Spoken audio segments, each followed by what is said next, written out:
Imagínate esto. Son los 90. La Guerra Fría acaba de terminar. Los ingenieros tienen toda esta tecnología militar y no tienen dónde colocarla. Entonces, ¿qué hacen? Lo meten en los coches. El resultado, algunas de las máquinas más gloriosamente sobreconstruidas jamás creadas. Hoy nos sumergimos en el exceso automovilístico en su máxima expresión. Los 10 coches más sobreingenierizados de la década de 1990. Número 10, Mercedes-Benz, el clase S140. La clase S140. Mercedes lo llamó el mejor coche del mundo. ¿Y sabéis qué? No estaban bromeando. Esta cosa tenía vidrio doble en un automóvil en 1991. ¿Por qué? Porque aparentemente el vidrio de un solo panel era para los campesinos. Pero esto es solo el comienzo. Las puertas tenían mecanismos de cierre suave que se cerraban solas con la suave determinación de un mayordomo británico. El baúl, mismo trato. Incluso la guantera tenía un sistema de amortiguación que pondría celoso a un fabricante de relojes suizo. Y escucha esto, los reposacabezas traseros se bajarían automáticamente cuando cambiaras a reversa para tener mejor visibilidad porque, aparentemente, los ingenieros de Mercedes se quedaron despiertos toda la noche preocupándose por tu estacionamiento en paralelo. El sistema de control de climatización tenía 12 motores. 12 solo para mover el aire.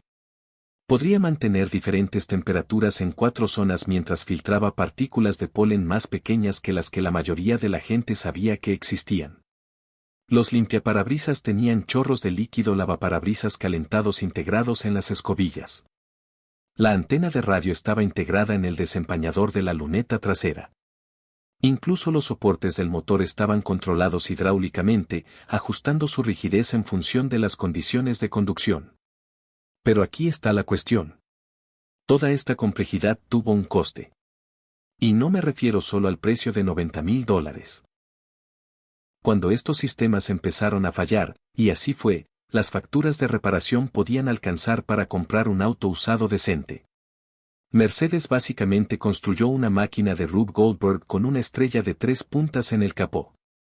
Pero hombre, cuando todo funcionaba, realmente era el mejor coche del mundo. Número 9, Mitsubishi 3000 GT-VR4. El 3000 GT-VR4 fue la respuesta de Mitsubishi a una pregunta que nadie hizo. ¿Qué pasaría si tomáramos toda la tecnología disponible en 1990 y la metiéramos en un solo automóvil? El resultado fue un viaje tecnológico que puso celosa a la NASA. Aerodinámica activa, lista. Los alerones delantero y trasero se ajustan automáticamente en función de la velocidad. Dirección en las 4 ruedas, obviamente, porque la dirección normal es para aficionados. Tracción total, por supuesto. Pero no cualquier tracción total. Este tenía una división de torque activa que podía enviar potencia a donde más se necesitaba. Suspensión controlada electrónicamente de forma natural con 2 configuraciones. Tour por la comodidad y el deporte para cuando quieras sentirte conectado con la carretera. Pero espera, hay más.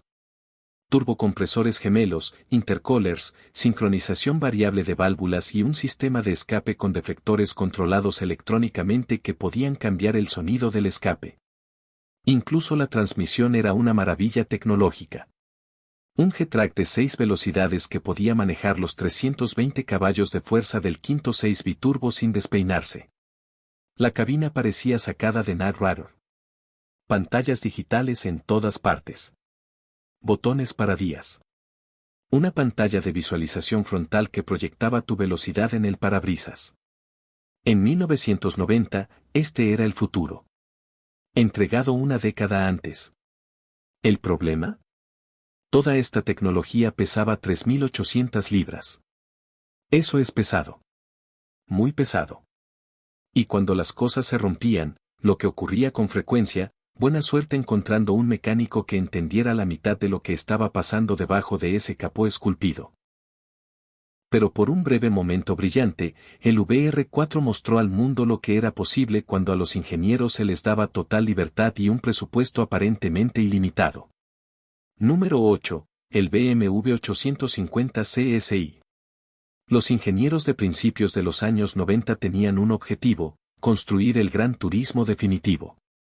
Lo que crearon fue el 850 CSI, un automóvil tan complejo que requería una computadora dedicada solo para ejecutar los sistemas de diagnóstico. No estoy bromeando. Bajo ese capó largo y elegante se encontraba el motor V12 de 70 litros y 5,6 litros, que producía 3072 caballos de fuerza. Pero aquí es donde la cosa se pone loca. Este motor tenía cuerpos de aceleración individuales para cada cilindro. 12 cuerpos de aceleración, cada uno controlado por computadora. El colector de admisión era una obra de arte, con corredores ajustados como tubos de órgano para optimizar el flujo de aire a diferentes RPM. La transmisión, una manual de 6 velocidades que según BMW era la más resistente que jamás habían construido. Tenía que serlo. El diferencial era una unidad de deslizamiento limitado con bloqueo del 25%. La suspensión utiliza el control de amortiguación electrónico de BMW, que se ajusta constantemente según la velocidad, el ángulo de dirección y la posición del acelerador. Incluso la dirección tenía una relación variable, que se endurecía a medida que aumentaba la velocidad. Pero el verdadero truco de la fiesta fueron las ventanas. Los cuatro se cerrarían automáticamente si los sensores de lluvia detectaran humedad. Los espejos laterales se calentaban y se ajustaban automáticamente según la marcha en la que estuvieras. Los asientos tenían más ajustes que la mesa de un quiropráctico, con configuraciones de memoria que incluían la posición del volante, los espejos e incluso las presintonías de la radio. BMW construyó exactamente 1.510 pesos de impuestos. Cada uno de ellos tardó semanas en montarse. El precio era $15.000 en 1992. Eso supone más de $200.000 en el dinero de hoy. A cambio, conseguiste un coche que, en esencia, era una computadora sobre ruedas, años antes de que alguien más pensara de ese modo. Claro, la electrónica envejecía tan bien como la leche, pero cuando era nuevo, era el mejor BMW. Número 7. Mazda Cosmo. El Cosmo. El viaje a la luna de Mazda. Un coche tan avanzado, tan complejo, que incluso Mazda parece sorprendido de haberlo construido. No se trataba simplemente de una ingeniería exagerada, sino de una ingeniería llevada al extremo en el mejor sentido posible. El corazón de la locura, un motor Wankel de triple rotor, el 20B, 2L de cilindrada que gira hasta 7.000 revoluciones por minuto y desarrolla 300 caballos de fuerza. Pero eso no fue suficiente para Mazda. Oh, no, agregaron turbocompresores secuenciales gemelos, no bicilíndricos paralelos como todos los demás. Secuencial, un turbo pequeño para respuesta en gama baja, un turbo más grande para potencia en gama alta con un sistema complejo de válvulas y actuadores para gestionar la transición. La transmisión era automática de 4 velocidades. ¿Suena aburrido? Equivocado. Esta fue una de las primeras máquinas automáticas controladas electrónicamente del mundo con lógica difusa. Aprendió su estilo de conducción y adaptó los patrones de cambio en consecuencia. Conductor agresivo. Mantiene los engranajes en su lugar durante más tiempo. Crucero suave. Cambios ascendentes más tempranos para un mejor ahorro de combustible. Dentro del Cosmo había como una visión japonesa del futuro. Un sistema de navegación GPS del año 1990 con pantalla a color. Se utilizaron cálculos de estima y giroscopios porque los satélites GPS aún no estaban plenamente desplegados. El control del clima podría mantener la temperatura de la cabina con una diferencia de 1 grado. El sistema de sonido fue diseñado por Bose específicamente para la acústica interior del Cosmo. Pero aquí está el truco. Mazda solo vendió el Cosmo en Japón. Producción total, algo menos de 9.000 unidades a lo largo de 6 años. ¿Por qué tan pocos? Porque cada uno fue construido a mano. Solo para el motor fue necesario un equipo de especialistas para su montaje. El sistema turbo secuencial era tan complejo que Mazda creó un programa de capacitación separado para que los técnicos aprendieran a realizar su mantenimiento. Esto no era solo un coche. Fue Mazda mostrando al mundo lo que podía hacer cuando los márgenes de ganancia no importaban. Número 6. Bugatti Ebone 110. El Ebone 110. El regreso de Bugatti de entre los muertos. Y vaya regreso que fue. Romano Aroli no solo quería revivir a Bugatti. Quería construir el superdeportivo más avanzado que el mundo jamás hubiera visto. En 1991 lo consiguió. El motor era una obra maestra. 3,5 L, 60 válvulas, 5 válvulas por cilindro. Para cuando todos los demás usaban 4 turbocompresores cuádruples, no 2 turbos, sino 4. 4 unidades IHI, cada una del tamaño de un puño, girando para producir 550 caballos de fuerza. El bloque del motor era de aluminio, pero las culatas eran de magnesio, más ligeras que el aluminio, más difíciles de trabajar, infinitamente más caras. El chasis era de fibra de carbono. En 1991, McLaren era la única otra empresa que utilizaba fibra de carbono en automóviles de producción, pero Bugatti fue más allá. La suspensión utiliza un sistema de varilla de empuje como un coche de Fórmula 1. El sistema de tracción total podría variar la distribución del par sobre la marcha. La transmisión manual de 6 velocidades fue montada delante del motor para una mejor distribución del peso. Incluso el sistema de combustible estaba sobrediseñado. 12 inyectores de combustible. Una bomba de combustible que podría vaciar una piscina. Un sistema de intercooler que parecía propio de un avión de combate. El sistema de refrigeración tenía radiadores por todas partes, al frente, a los lados e incluso en la entrada del techo. Porque cuando generas 550 caballos de fuerza con un motor de 3,5 litros, la gestión del calor no es opcional. La fábrica donde los construyeron tenía una ingeniería tan sofisticada como el propio coche. Salas limpias, técnicos con batas blancas, cada motor probado en el dinamómetro durante horas antes de la instalación. Producción total, 139 coches antes de que Bugatti se declarara en quiebra. Una vez más, resulta que construir el superdeportivo más complejo del mundo no es un gran modelo de negocio, pero qué manera de hacerlo. Número 5, Porsche. El 959. El 959. La homologación especial del Grupo B de Porsche que se convirtió en mucho más. No se trata simplemente de una ingeniería exagerada. Fue Porsche haciendo alarde. Cada componente fue diseñado para ser el mejor sin importar el costo. El motor comenzó su vida como el Flat 6 refrigerado por aire del 911. Luego, Porsche agregó cabezas refrigeradas por agua y turbos gemelos secuenciales, bielas de titanio y válvulas rellenas de sodio. El resultado, 450 caballos de fuerza a partir de 2,8 L en 1986. El sistema de gestión del motor era tan avanzado que podía ajustar la presión de refuerzo en función de las condiciones atmosféricas, pero la verdadera magia era el sistema de tracción total. Porsche lo llamó PSK. Tenía 6 configuraciones diferentes, desde completamente bloqueado para uso todoterreno hasta una división delantera y trasera 2020 para pavimento seco. La computadora podría ajustar la distribución del torque cientos de veces por segundo. La suspensión era ajustable electrónicamente con sensores en cada rueda que monitoreaban el movimiento de la carrocería. Los frenos eran ABS equipados con rotores perforados y pinzas de 4 pistones cuando la mayoría de los superdeportivos todavía tenían discos sólidos.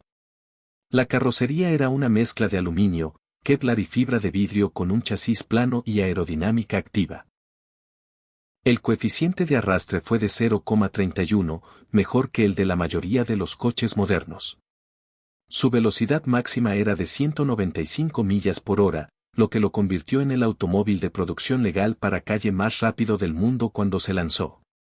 Porsche perdió dinero con cada 959 que vendió. A $225,000, todavía los estaban vendiendo por debajo del costo. Producción total, 292 unidades, cada una ensamblada a mano por un equipo dedicado. El 959 no era solo un coche. Fue el manifiesto de ingeniería de Porsche. Desde entonces, cada superdeportivo ha tomado prestado algo de este modelo. Número 4. Peso vectorial. El peso vectorial. El superdeportivo más americano jamás construido. Y por americano me refiero a completamente loco.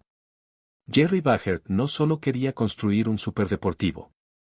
Quería construir un avión de combate para la carretera. Y eso fue exactamente lo que hizo. El motor era un Chevy de bloque pequeño con doble turbo. Pero no cualquier bloque pequeño. Este fue construido por Road con un cigüeñal forjado, pistones forjados y suficiente impulso para inflar el dirigible Goodyear. 625 caballos de fuerza, 749 lb-pie de torque desde una varilla de empuje en V. El sistema de gestión del motor era de voz, la misma unidad utilizada en la Fórmula 1. La transmisión era aún más loca. Una transmisión automática de 3 velocidades modificada de un 480 turbo hidroático. ¿Por qué 3 velocidades? Porque Bajert calculó que con tanto torque no se necesitaban más marchas. La primera marcha era buena para 90 millas por hora, la segunda para 140, la tercera, eso te llevaba a más de 200. El interior era un puro avión de combate. Cada superficie estaba cubierta de fibra de carbono o aluminio mecanizado. Los instrumentos eran de grado aeroespacial con pantallas electroluminiscentes. Los asientos estaban arreglados. En lugar de eso, ajustaste los pedales y el volante. Incluso la llave estaba sobrediseñada, una tarjeta magnética que se insertaba en una ranura en la consola central. La carrocería estaba hecha de fibra de carbono y Kevlar con un chasis de aluminio en forma de panal. Las puertas no solo se abrieron, sino que se movieron hacia arriba y hacia adelante gracias a puntales neumáticos. Los espejos laterales estaban montados sobre tallos que se extendían desde los pilares a ¿por qué? Porque la colocación regular del espejo era demasiado convencional para Vector. Solo se construyeron 22 piezas en 5 años. Cada uno tardó 6 meses en ensamblarse. El precio era $450,000 en 1990. Eso es casi $1 millón en el dinero de hoy. Pero no estabas comprando un coche. Estabas comprando el sueño febril de Bajert sobre lo que debería ser un superdeportivo estadounidense. Número 3, Jaguar. El XJ220. El XJ220 comenzó como un proyecto improvisado. Los ingenieros de Jaguar, trabajando en su tiempo libre, diseñaron un superdeportivo con tracción total V12. Luego entraron los contables. El XJ220 de producción tenía un V6 biturbo y tracción trasera. Pero el problema es que aún así fue una ingeniería magníficamente exagerada. El motor se basó en el quinto 6 del Metro 6R4 Rally Cars. 3,5L, 2 turbos Garrett, 542 caballos de fuerza. Pero no se trataba de un V6 turbo cualquiera. El bloque era de aluminio con revestimientos húmedos. Las cabezas eran de flujo cruzado con 4 válvulas por cilindro. Los turbos estaban refrigerados por agua y con radiadores propios. Los intercoolers eran tan grandes que tenían sus propias entradas de aire dedicadas. El chasis era de aluminio en forma de panal, tecnología aeroespacial en un coche de carretera. La carrocería también era de aluminio, moldeada a mano sobre estructuras de madera, como si estuvieran construyendo Spitfires. La suspensión utilizó geometría derivada de las carreras con resortes traseros internos para reducir el peso no suspendido. Los frenos eran enormes discos ventilados de 13 pulgadas con pinzas de competición AP de 4 pistones. Pero la verdadera sobreingeniería estaba en los detalles. El tanque de combustible era una celda de goma como la de un auto de carreras. El sistema de escape tenía 4 convertidores catalíticos para cumplir con los estándares de emisiones. Las ruedas eran de magnesio, de 17 pulgadas delante y 18 detrás. Los neumáticos fueron desarrollados especialmente por Bridgestone y cuestan $3,000 el juego. Jaguar planeaba construir 350 XJ220 a un precio de 290,000 unidades cada uno. Terminaron construyendo 281 y perdieron dinero en cada uno de ellos. ¿Por qué? Porque incluso a ese precio, no podían cubrir los costos de desarrollo. Se suponía que el XJ220 demostraría que Jaguar podía competir con Ferrari y Porsche. En cambio, demostró que construir superdeportivos es realmente muy caro. Número 2. McLaren encuentra el teléfono McLaren. La obra maestra de Gordon Murray. El automóvil de carretera con mayor ingeniería jamás construido. No se trataba simplemente de traspasar los límites, sino de ignorarlos por completo. El motor era un V12 de 6,1L construido por BMW Motorsport. 627 caballos de fuerza, aspiración natural. Sin turbos, sin supercargadores, solo 12 cuerpos de aceleración tragando aire. El compartimiento del motor estaba revestido con una lámina de oro auténtico, porque era el mejor reflector de calor disponible. El sistema de admisión utilizaba cámaras de admisión de fibra de carbono que parecían propias de un coche de Fórmula 1, porque básicamente así era. El moncó era de fibra de carbono, el primero en un coche de carretera, pero no cualquier fibra de carbono. Se trataba de un material de grado aeroespacial curado en autoclave antes de Praga. La suspensión era de doble horquilla en todos los ejes, sin barras estabilizadoras. Murray creía que si necesitabas barras estabilizadoras era porque la geometría era incorrecta. La dirección no tenía asistencia. Los frenos eran carbocerámicos. En 1992, la posición de conducción central no era solo un truco publicitario. Proporcionó una distribución perfecta del peso y visibilidad. Las puertas diedras no eran solo para adorno. Permitieron una entrada más fácil a pesar de los umbrales anchos. Incluso el juego de herramientas era de titanio. El equipaje fue hecho a medida por Louis Vuitton. La cubierta del motor era tan compleja que se necesitaba una herramienta especial solo para abrirla. Pero aquí viene la parte realmente loca. Funcionó. 240 millas por hora, de 0 a 60 en 3,2 segundos, de 0 a 100 y de vuelta a 0 en 11 segundos. Fueron cifras que no se superarían durante más de una década. McLaren construyó 106 teléfonos. Cada uno tardó un mes y medio en construirse. El precio, $1 millón, y McLaren aún así perdió dinero en cada uno de ellos. Número 1, Mercedes-Benz CLK GTR. El CLK GTR, el coche con mayor ingeniería de los años 90. Este no era solo un coche de carreras para la calle. Era un prototipo de Le Mans con matrículas. Mercedes lo construyó para satisfacer los requisitos de homologación. 25 coches de carretera para competir. Lo que crearon fue una locura sobre ruedas. El motor era un V12 de 6,9L, 604 caballos de potencia y 775 nuevos M de torque. Pero no se trataba de un motor de carreras muy potente. Se basó en el gemido 120 de la clase S, modificado y equipado con componentes internos de competición, pistones forjados, bielas de titanio, un sistema de cárter seco con un tanque de aceite separado. El sistema de escape salía por la parte superior del coche porque ¿por qué no? La transmisión era una manual secuencial de 6 velocidades con levas de cambio, no de doble embrague, una caja secuencial propiamente dicha en la que había que levantar el acelerador entre cambios. El embrague era de carbono-carbono. El diferencial era una unidad de deslizamiento limitado con bloqueo ajustable. Esto era cosa de autos de carrera, apenas civilizados para la carretera. El chasis era un moncó de fibra de carbono con jaula antivuelco integrada. La suspensión era de doble horquilla con resortes y amortiguadores operados por varillas de empuje. La altura del vehículo era ajustable. La aerodinámica era activa con un alerón trasero que podía ajustar su ángulo en función de la velocidad y el frenado. A alta velocidad, generó 800 libras de carga aerodinámica. En el interior, todo era escaso pero útil. Asientos de fibra de carbono.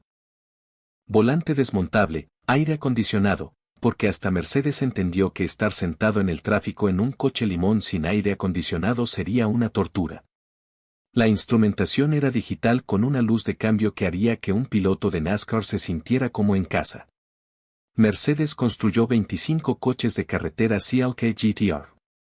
Cada uno costó $1,5 millones.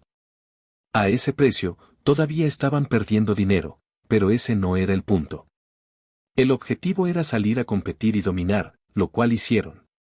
El CLK GTR ganó el campeonato FIA GT en su primer año. Misión cumplida. Los 25 coches de carretera eran solo el precio de la entrada. Así que ahí lo tienes. 10 coches que demostraron que los años 90 fueron el último alboroto para la ingeniería sin límites. Antes de las emisiones, las regulaciones se volvieron realmente estrictas. Antes de que los estándares de seguridad hicieran que todo fuera pesado, los accionistas exigían rentabilidad de cada proyecto. Estos coches fueron construidos por ingenieros que se preguntaron qué era posible en lugar de qué era rentable. Probablemente nunca volveremos a ver a alguien así. ¿Cuál entraría en el garaje de tus sueños? Déjamelo saber en los comentarios a continuación. Y si disfrutaste de esta inmersión profunda en los excesos automovilísticos, pulsa el botón de suscripción y toca la campana. La semana que viene haremos un recuento de los 10 mejores coches especiales de homologación jamás construidos. Confía en mí. El número 4 tiene que ver con una lancha que era básicamente ilegal circular por la calle.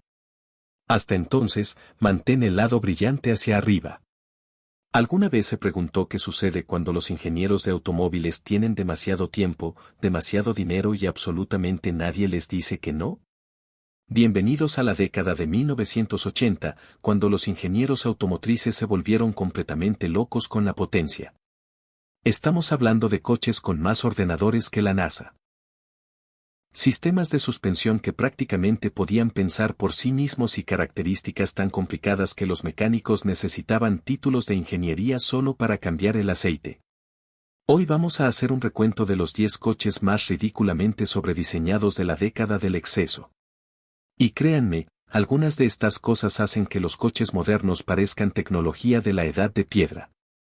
Así que, abróchate el cinturón y pulsa el botón me gusta si alguna vez te preguntaste por qué el viejo coche de tu padre necesitaba 3 computadoras diferentes solo para ajustar el volumen de la radio.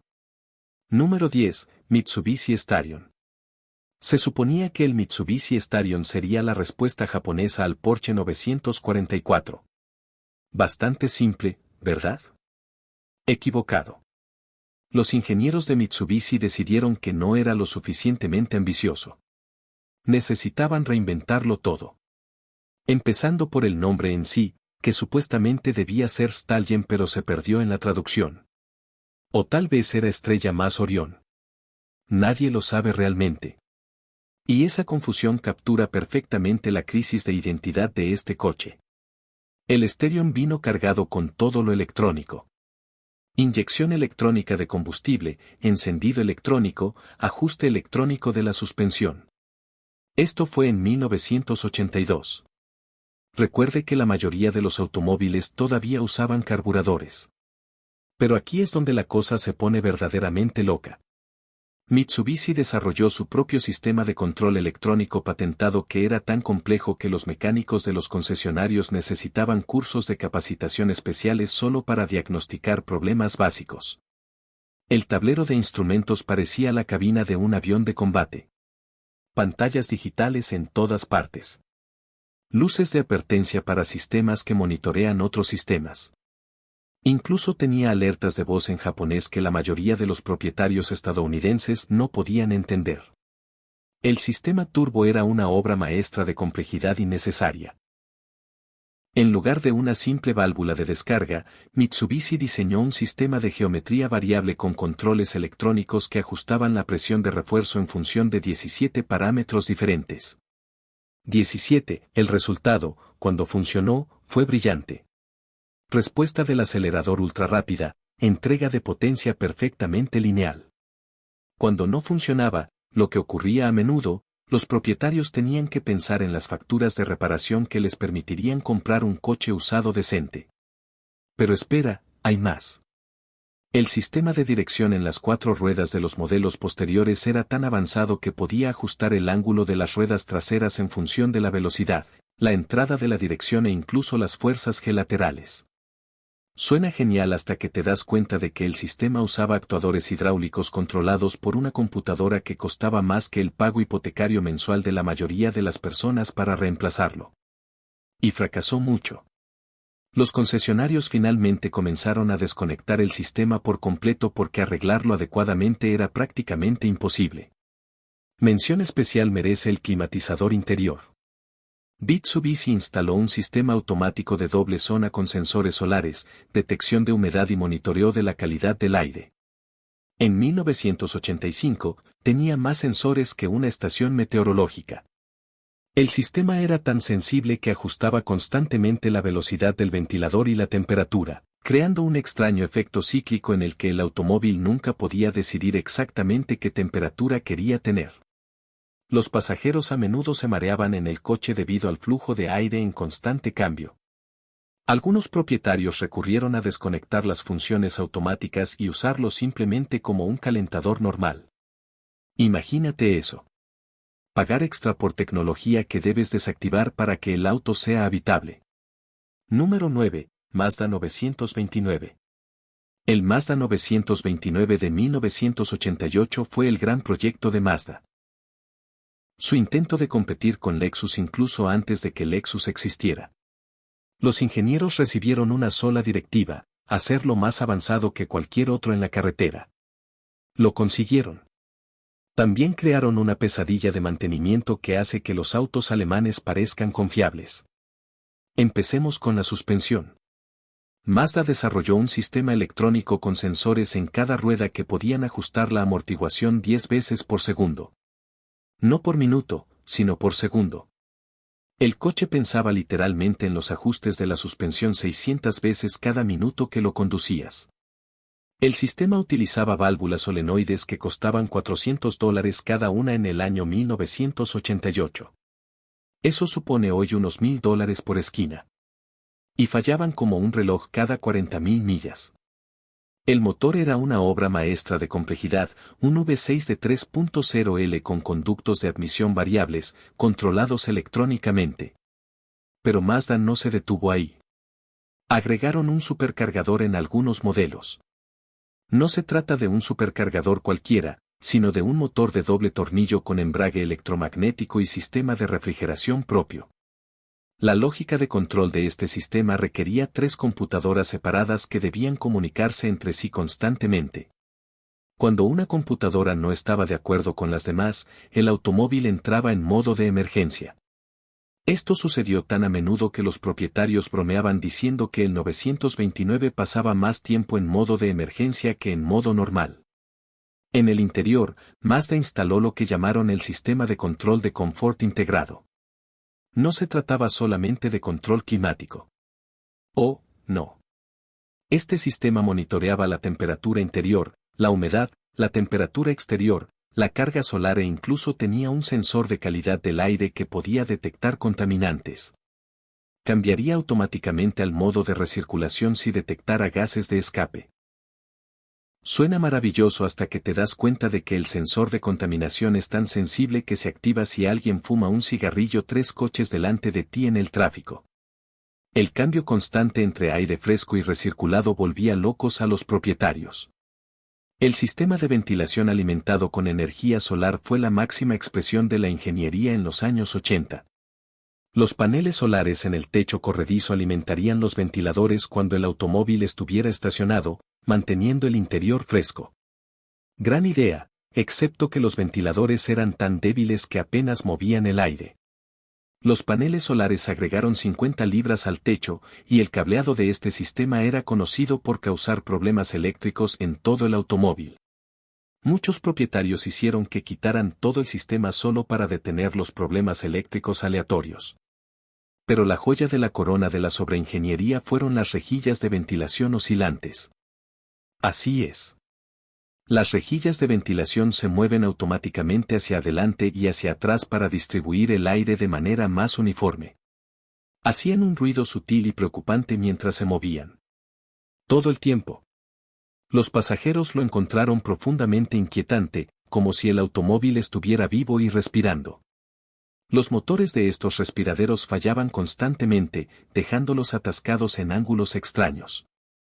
Para reemplazarlos fue necesario quitar la mayor parte del tablero, un trabajo que costó $2,000 para mover las salidas de aire. Eso es el 929 en pocas palabras. Ideas brillantes ejecutadas de la manera más compleja posible. Número 8, BMW 750. El BMW 750i y el de 1988 fue el primer automóvil V12 de BMW en décadas. Querían hacer una declaración. Esa afirmación aparentemente era: podemos complicar las cosas innecesariamente. Este coche tenía dos de todo, dos ECU, dos bombas de combustible, dos distribuidores, dos sensores de flujo de aire masivo, dos cuerpos de aceleración. Eran esencialmente dos motores de 6 cilindros unidos por la cadera, y no siempre se llevaban bien. La configuración de doble ECU era particularmente problemática. Cada computadora controlaba una bancada de cilindros. Tenían que sincronizarse perfectamente o el motor funcionaría de forma irregular. El problema era que usaban diferentes versiones de software que no siempre se comunicaban correctamente. La solución de BMW: actualizar una computadora, luego la otra, y luego la primera de nuevo para asegurarse de que coincidieran. Y este proceso llevaba 4 horas en el concesionario para una actualización de software. El sistema electrónico de aceleración fue revolucionario para 1988.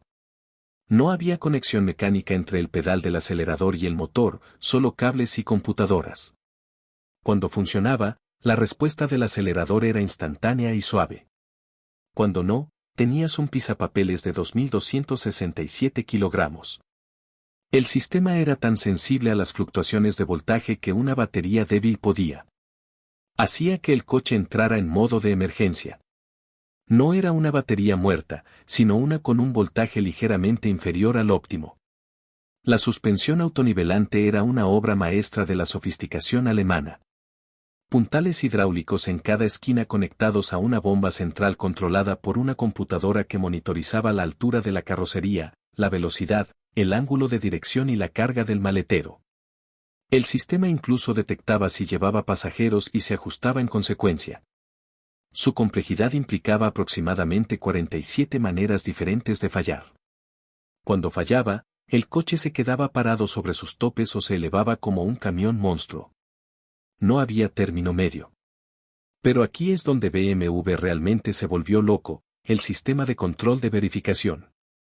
Esta computadora monitorizaba 27 funciones diferentes del vehículo y alertaba de los problemas con una voz sintetizada en alemán, incluso en coches con especificaciones estadounidenses. Motor Octung, prueba del stand. Anunciaba, dejando a los propietarios estadounidenses buscando a tientas el manual del usuario. Lo mejor es que el sistema era tan sensible que activaba advertencias sin problemas. Nivel bajo de líquido lavaparabrisas cuando el depósito estaba medio lleno. Fallo de lámpara cuando todas las luces funcionaban a la perfección. Los propietarios aprendieron a ignorarlo, lo que frustraba todo el propósito. El sistema de climatización merece su propio premio de ingeniería. BMW instaló sistemas separados para la parte delantera y trasera, cada uno con su propia unidad de control. El sistema trasero tenía su propio circuito refrigerante, su propio núcleo de calefacción y sus propios 37 actuadores operados por vacío. Cuando los técnicos de BMW tenían que diagnosticar problemas de climatización, necesitaban literalmente un diagrama de flujo que cubría una pared entera. Un técnico de un concesionario empapeló todo su compartimento con los diagramas de diagnóstico de climatización. Y esto era solo para averiguar por qué las rejillas de ventilación traseras no soplaban aire frío. Número 7. Cadillac Alante. El Cadillac Alante fue el intento de GM de construir un roadster de lujo de clase mundial. La carrocería fue diseñada y construida parcialmente por Pinfina en Italia, y luego voló a Detroit para el ensamblaje final. Lo llamaron el puente aéreo Alante.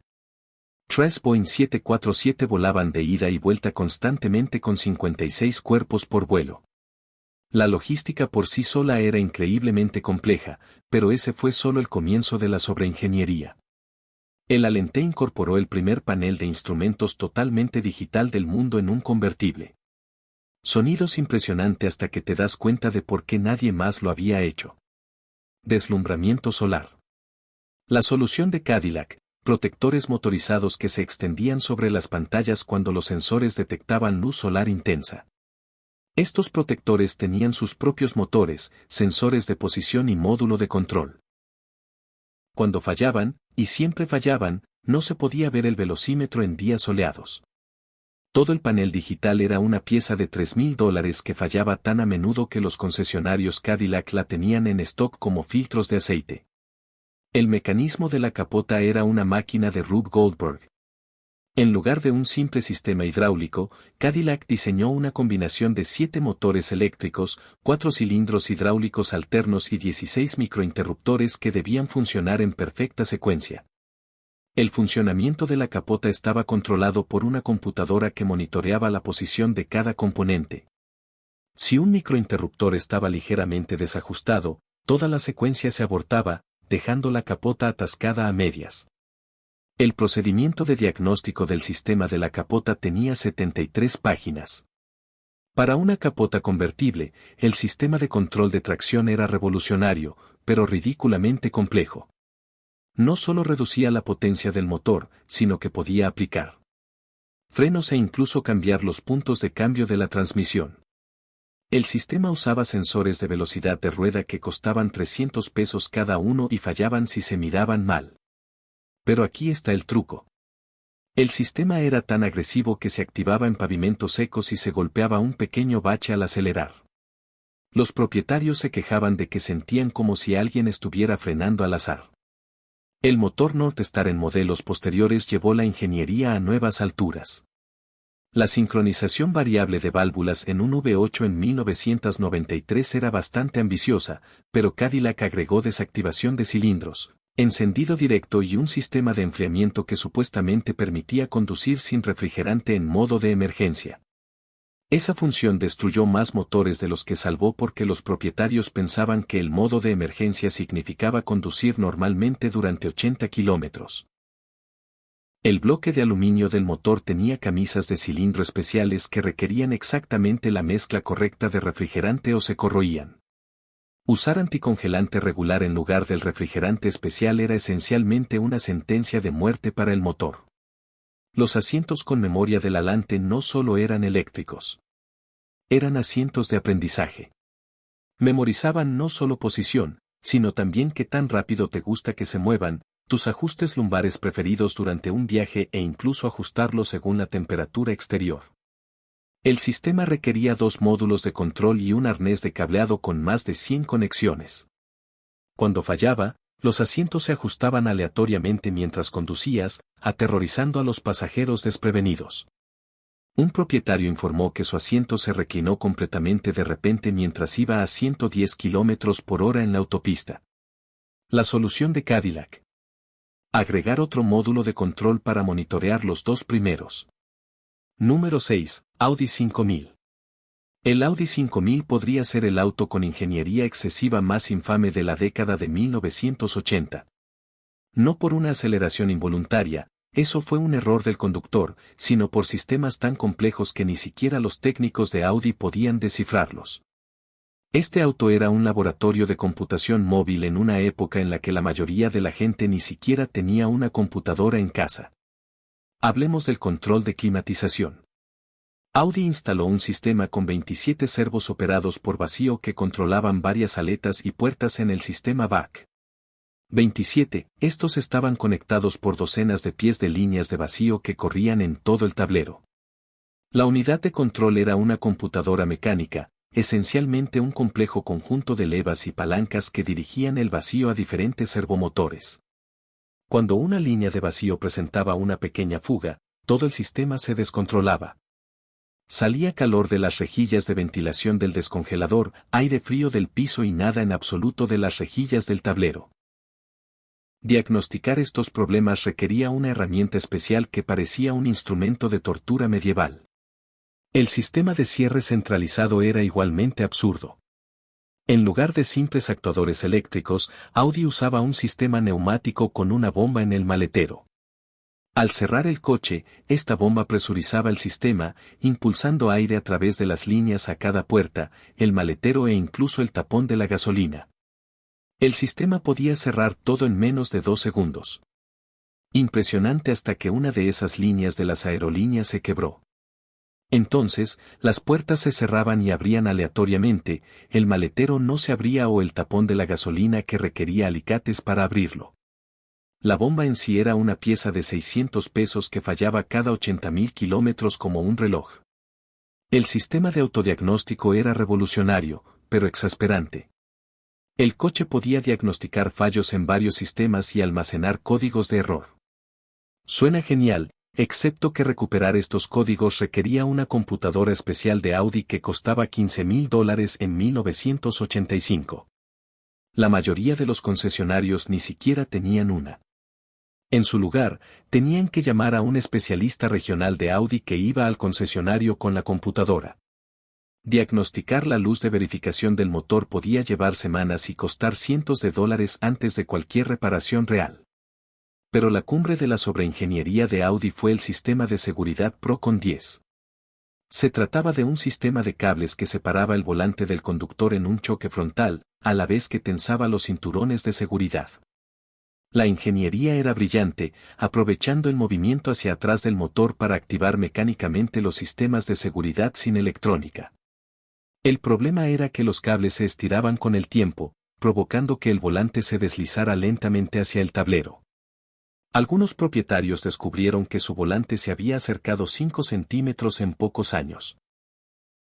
El sistema era tan complejo de ajustar que la mayoría de los concesionarios simplemente lo desconectaban por completo.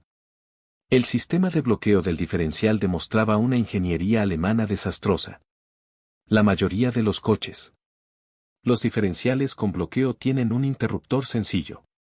El 5000 no. Tenía un sistema automático que se activaba según el deslizamiento de las ruedas, la velocidad del vehículo, el ángulo de dirección y la posición del acelerador. La unidad de control de este sistema era más potente que muchos ordenadores domésticos de la época. Cuando funcionaba, era brillante, tracción impecable en nieve sin intervención del conductor. Cuando fallaba, bloqueaba el diferencial aleatoriamente, lo que provocaba un manejo aterrador en pavimento seco. El procedimiento de diagnóstico consistía en someter el coche a 4 pruebas de velocidad y realizar un ciclo de 45 minutos.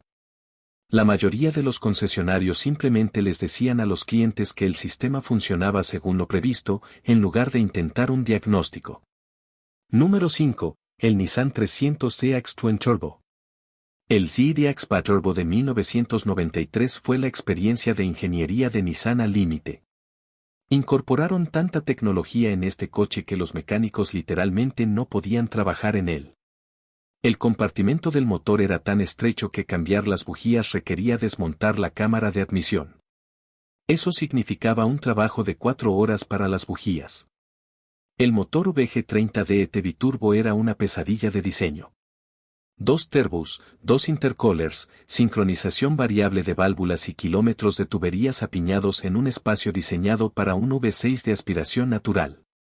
El sistema de control del turbo solo usaba 4 solenoides separados, 3 actuadores de la válvula de descarga y una computadora que monitoreaba la presión de sobrealimentación 100 veces por segundo cuando fallaba un componente, diagnosticar cuál requería un osciloscopio y un título en ingeniería eléctrica. La dirección a las 4 ruedas, extremadamente alta, era aún más compleja que el sistema de Mitsubishi. Nissan usaba un sistema hidráulico con control electrónico que podía ajustar las ruedas traseras hasta 1 grado según la velocidad del vehículo, la dirección y la aceleración lateral. El sistema usaba una computadora dedicada cuya sustitución costaba $1,200. Pero aquí está la parte realmente increíble. El actuador hidráulico estaba montado directamente sobre el sistema de escape. El calor quemaba las juntas, causando fugas que goteaban sobre el escape caliente y generaban humo. Los propietarios pensaban que sus autos estaban en llamas cuando solo se trataba de líquido de la dirección asistida quemándose. La suspensión ajustable electrónicamente era una maravilla de la tecnología de los 90. Cada amortiguador tenía un motor eléctrico que podía ajustar la amortiguación en 3 etapas. El sistema cambiaba automáticamente entre modos según la velocidad y el estilo de conducción. Suena genial hasta que te das cuenta de que cada amortiguador costaba $500 y el módulo de control era una pieza de $900. Cuando el sistema fallaba, lo que ocurría alrededor de las 60.000 millas, la mayoría de los propietarios simplemente instalaban amortiguadores normales y se conformaban con la luz de advertencia. El control de climatización digital utilizaba un sistema automático de temperatura temprano con sensores de carga solar y control de doble zona. Pero Nissan lo hizo imposiblemente complejo. El sistema tenía 11 motores de actuador diferentes, cada uno con sensores de retroalimentación de posición. Cuando fallaba un motor, todo el sistema se apagaba en lugar de funcionar parcialmente. Una falla común era el actuador de la puerta de modo. Cuando se rompía, se perdía todo el control de la climatización, no solo la capacidad de cambiar la dirección del aire. La reparación requería quitar todo el tablero, un trabajo de 12 horas que costó más de 2,000 pesos en el concesionario. Pero el aspecto más sobredimensionado era el sistema de diagnóstico. Nissan creó Kensalt, una computadora de diagnóstico patentada que podía comunicarse con todos los módulos del auto. El problema era que el sistema era tan avanzado que requería capacitación especial para su uso correcto. La mayoría de los técnicos simplemente leían los códigos sin entender su significado. El coche podía indicar que el sistema del Banco 1 tenía una mezcla demasiado pobre, pero no que el verdadero problema era una funda de admisión agrietada. Los concesionarios les daban piezas a los problemas porque el diagnóstico correcto era demasiado complejo. Muchos propietarios del 300ZX se convirtieron en mecánicos aficionados por necesidad. Las reparaciones de los concesionarios eran incorrectas o prohibitivamente caras. Número 4. El Porsche 959. El Porsche 959 era el coche más avanzado del mundo cuando se lanzó en 1986. También era el más complejo. Era un coche tan sobredimensionado que Porsche perdió dinero con cada uno a pesar de su precio de $225,000. Eso equivale a unos $600,000 en dinero actual, y aún así no pudieron obtener ganancias. El sistema de tracción total fue revolucionario. Podía variar la distribución del par de 2080 a 50/50 continuamente según las condiciones. La computadora que controlaba el sistema monitoreaba la velocidad de las ruedas, la posición del acelerador, el ángulo de dirección e incluso la presión de los neumáticos para determinar la distribución óptima del par. Hizo cálculos 50 veces por segundo. El sistema utilizaba múltiples embragues húmedos y requería un fluido sintético especial que costaba 100 pesos por litro. Un cambio completo de fluido requería 8L y debía realizarse cada 15,000 millas. El motor boxer biturbo de 6 cilindros era una obra maestra de la complejidad. Turbos secuenciales con culatas refrigeradas por agua y cilindros refrigerados por aire.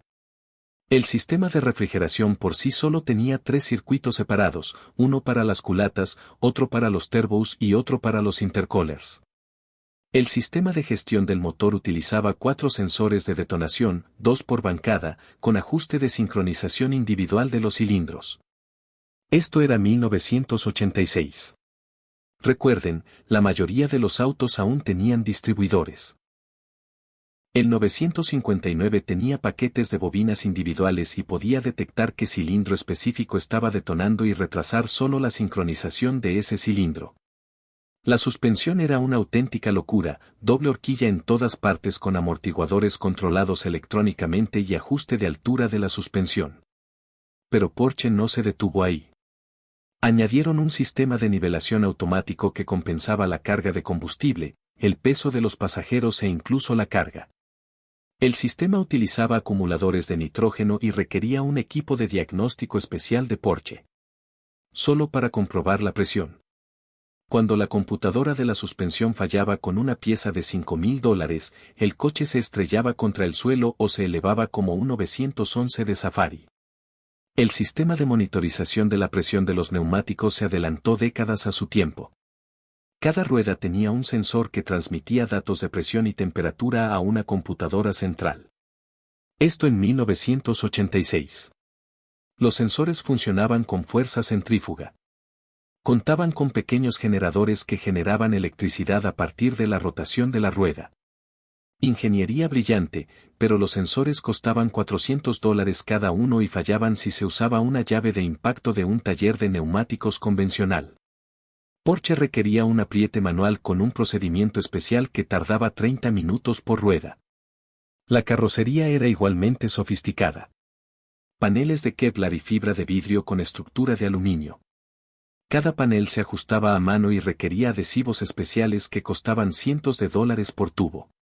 El proceso de pintura constaba de 17 etapas distintas, incluyendo una imprimación especial que solo se podía aplicar exactamente a 22 grados centígrados con un 50% de humedad. Las reparaciones de la carrocería eran prácticamente imposibles fuera de la fábrica de Porsche. Un propietario informó que un pequeño golpe en el parachoques provocó la muerte de su coche.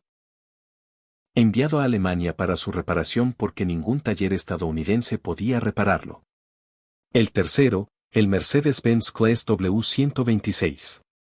El clase W126S era Mercedes en su máximo esplendor de sobreingeniería. Estos coches se fabricaban para durar 30 años, y muchos lo han hecho. Pero la complejidad necesaria para lograr esa longevidad era asombrosa.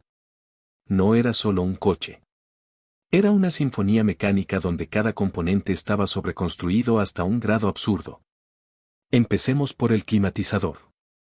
El sistema automático utilizaba una computadora mecánica, esencialmente una caja llena de engranajes, levas y palancas que controlaban el vacío de varios actuadores. Nada de electrónica, solo computación mecánica pura. La unidad de control por sí sola tenía más de 200 piezas individuales. Cuando funcionaba, mantenía la temperatura con una precisión de 1 grado. Cuando fallaba, el diagnóstico requería una herramienta especial de Mercedes que parecía de una fábrica de relojes suizos. El sistema tenía 23 actuadores de vacío diferentes conectados por líneas codificadas por colores que recorrían todas partes. Una sola línea rota haría que todo el sistema entrara en modo de descongelación total. El sistema hidroneumático. La suspensión del 560L era la personificación de la complejidad. Mercedes usaba fluido hidráulico presurizado por una bomba accionada por el motor para controlar la altura de la suspensión y proporcionar autonivelación. El sistema tenía acumuladores, básicamente esferas llenas de nitrógeno que proporcionaban la función de resorte. Estos acumuladores tenían una vida útil limitada y costaban $300 cada uno. Había 5. El fluido hidráulico era un producto especial de la marca Mercedes que costaba $40 por litro. El sistema necesitaba 7L y debía cambiarse cada 2 años. Cuando fallaba la bomba, una pieza de $1,500, se necesitaban unos 80 km antes de que la suspensión colapsara por completo. El sistema de inyección de combustible era una genialidad mecánica. El sistema Catronic utilizaba la presión del combustible y el flujo de aire para calcular mecánicamente la mezcla correcta. Nada de computadoras, solo ingeniería alemana de precisión. El distribuidor de combustible era esencialmente una computadora analógica mecánica hecha de latón y acero. Debía ajustarse con herramientas especiales de Mercedes mientras se monitoreaban las emisiones de escape. El procedimiento de ajuste era tan complejo que tenía su propio manual de 200 páginas. Cuando estaba correctamente configurado, el motor funcionaba perfectamente. Cuando no lo estaba, el diagnóstico era casi imposible sin años de experiencia. Pero aquí es donde Mercedes realmente se excedió. El sistema de vacío. El W126 usaba vacío para todo: cerraduras, apertura del maletero, apagado del motor, climatizador. Incluso el control de crucero funcionaba con vacío. El sistema tenía una bomba principal y kilómetros de líneas de goma que recorrían todo el coche. Mercedes usaba líneas de diferentes colores para los diferentes sistemas, creando un arco iris de goma bajo el capó. Cuando estas líneas envejecían y se agrietaban, como ocurría con todos, el coche presentaba síntomas extraños. Puertas que no cerraban, un maletero que se abría solo, un motor que no se apagaba al girar la llave. Localizar fugas de vacío se convirtió en un trabajo a tiempo completo para los técnicos de Mercedes. La transmisión automática era una obra maestra de la ingeniería hidráulica. La unidad de 4 velocidades no tenía ningún control electrónico. Todo se hacía con presión hidráulica, reguladores y varillajes mecánicos. El cuerpo de válvulas, el cerebro de la transmisión, era un laberinto de conductos, válvulas y resortes que enorgullecería a Rube Goldberg. Podía detectar el estilo de conducción y ajustar los puntos de cambio en consecuencia, todo mecánicamente. Cuando necesitaba ajustes, los técnicos tenían que usar manómetros especiales y realizar ajustes minuciosos en diversos tornillos y cables. Un cuarto de vuelta de más y los cambios serían bruscos. Un cuarto de vuelta de menos y patinaría. Mercedes lo llamó magia negra. Número 2. El Cadron CX. El Cadron CX era la ingeniería francesa en su faceta más ambiciosa y descabellada. No se trataba solo de ingeniería excesiva. Era ingeniería de otro planeta. Catroan descartó todas las ideas automotrices convencionales y creó algo completamente único y complejo. La suspensión hidroneumática fue solo el comienzo. A diferencia del sistema de Mercedes, Citroën utilizó hidráulica de alta presión para cada cosa. Suspensión, frenos, dirección asistida, incluso el embrague en algunos modelos. El sistema funcionó a 2.500 libras por pulgada cuadrada. Eso es 170 veces la presión atmosférica. La bomba hidráulica central era accionada por correa y tenía que mantener la presión constantemente. Cuando falló, lo perdiste todo. Sin frenos, sin dirección, sin suspensión. El coche se desplomaría literalmente sobre sus topes y se volvería inmanejable. Las esferas de suspensión fueron especialmente inteligentes. El gas nitrógeno separado del fluido hidráulico por una membrana de goma proporcionaba la función de resorte. A medida que la suspensión se comprimía, el fluido entraba en la esfera, comprimiendo el nitrógeno. Simple en teoría, increíblemente complejo en la práctica. Cada esfera tenía que ser presurizada exactamente al nivel correcto. Demasiado y el viaje fue duro. Demasiado poco y el coche se balanceaba como un barco. Las esferas se desgastaban cada 40.000 millas y costaban $150 cada una. El CX tenía 7 de ellos. El sistema de dirección Dury era una tecnología alienígena, dirección asistida variable que cambiaba la relación según la velocidad. A velocidades de estacionamiento, la rueda giraría de tope a tope en 2 vueltas. A velocidad de autopista, tomó 4 curvas. El sistema no tenía conexión mecánica entre el volante y las ruedas. Era totalmente hidráulico con control electrónico. Cuando funcionaba, era telepático. Apunta el volante y el coche irá exactamente donde querías. Cuando fallaba, no había dirección en absoluto. 0. La reparación requirió herramientas Catroan especiales que la mayoría de los mecánicos nunca habían visto. El carburador de los primeros modelos era una obra de arte. Catroan diseñó su propia unidad progresiva de 2 cañones con compensación de altitud, corrección de temperatura y estrangulador automático. Tenía más de 300 piezas individuales, incluidos pequeños resortes, diafragmas y pasajes que debían estar impecablemente limpios. El procedimiento de ajuste requirió medidores Catroan especiales y tomó 4 horas cuando se hizo correctamente. La mayoría de los mecánicos simplemente los reemplazan con carburadores Wave en lugar de intentar reparar el original. Pero la resistencia del PS fueron los limpiaparabrisas con sensor de lluvia. En 1974, Citroën instaló un sensor que podía detectar la humedad y activar automáticamente los limpiaparabrisas. El sistema utilizó la conductividad entre 2 ondas para detectar agua. Brillante. Excepto que las ondas se correrían, dando lecturas falsas. Los limpiaparabrisas se activarían aleatoriamente en días secos o se negarían a funcionar durante los monzones. El módulo de control estaba integrado al motor de limpiaparabrisas, por lo que arreglar el sensor significaba reemplazar todo el conjunto del motor, aunque era una pieza que costaba $400 para limpiaparabrisas automáticos en los que nadie confiaba. De todos modos, el número 1, Citroën SM. El Citroën SM ocupa nuestro primer puesto porque no fue simplemente sobrediseñado. Fue una locura de ingeniería que tomó forma física. Tome todo lo complejo del CX, agréguele un motor Maserati y luego multiplique la complejidad por 10. Este era un auto tan avanzado, tan complejo y tan completamente loco que hace que todos los demás autos en esta lista parezcan simples. El motor era un Maserati 56 de 2,7 L.